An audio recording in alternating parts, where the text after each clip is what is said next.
But say we go back to before Phil was hired, and you're in a situation where people are going to pick it or whatever it is, and you identify Sean Marks as the guy because he's from San Antonio. That doesn't move the needle. No one knows who Sean Marks is. Only basketball people knew that was a smart move by the Nets. And only basketball people. And that's kind of what the Knicks need.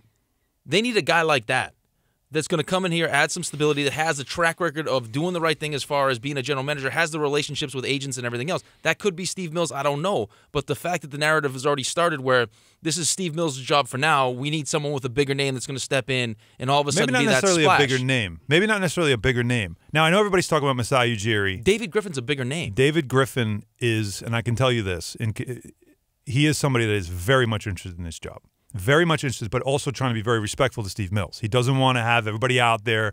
He doesn't want to be quoted. He doesn't want any of that stuff.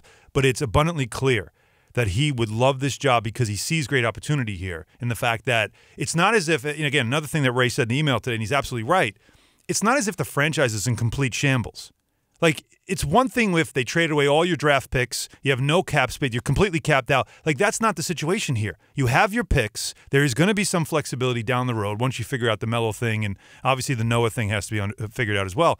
But there's opportunity here, so I think he sees that, and other people see it as well. Now, I also think it's unfair to Steve Mills to not at least give him a chance.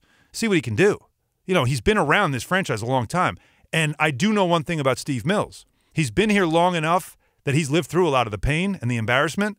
And if those are the guys to me that might give you more effort because they got the chip on their shoulder. Like, I've lived through this crap. We need to clean this thing up. And he's seen it go wrong. He's seen the mistakes. We're not going to make those mistakes. Steve Mills was the guy that said, the buck stops here with the trade in the first-round picks. That's out. We're not doing that anymore. And that was Mills who said that. So let's give him a chance and see if he can become, that guy. Because, I go back again to Van Gundy, who was an assistant coach nobody heard of.